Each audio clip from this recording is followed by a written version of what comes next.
আজ খুব করে ডাল খেতে ইচ্ছে হয়েছিল, তাই মেয়েকে বললাম চুলায় একটু ডাল বসাও আম্মু। তো মেয়ে আমায় বলল, মা ডালটা সিদ্ধ হলো, বাট বাগারটা তুমিই দাও। তো চলে এলাম ডাল বাগার দেওয়ার জন্য।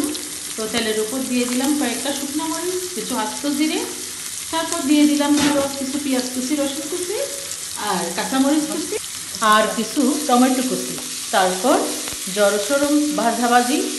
তো মজার বিষয় হচ্ছে, আমরা মানুষ জীবনে চলার পথে যে যতটুকু বেশি মানিয়ে নিতে সয়ে নিতে শিখে যায়, আমাদের উপর প্রত্যেকের খারাপ আচরণ আর অমানবিকতা দিন দিন বেড়েই যায়। তো তাই বলে কি আমরা তাদের মতোই আচরণ করব? না, যে যেমন ইচ্ছে করুক, আমরা আমাদের মতোই চলব। কুকুরের কাজ কুকুর করেছে, কামড় দিয়েছে পায়, তাই বলে মানুষ হয়ে কুকুরকে কামড়ানো মানুষের কি শোভা পায়?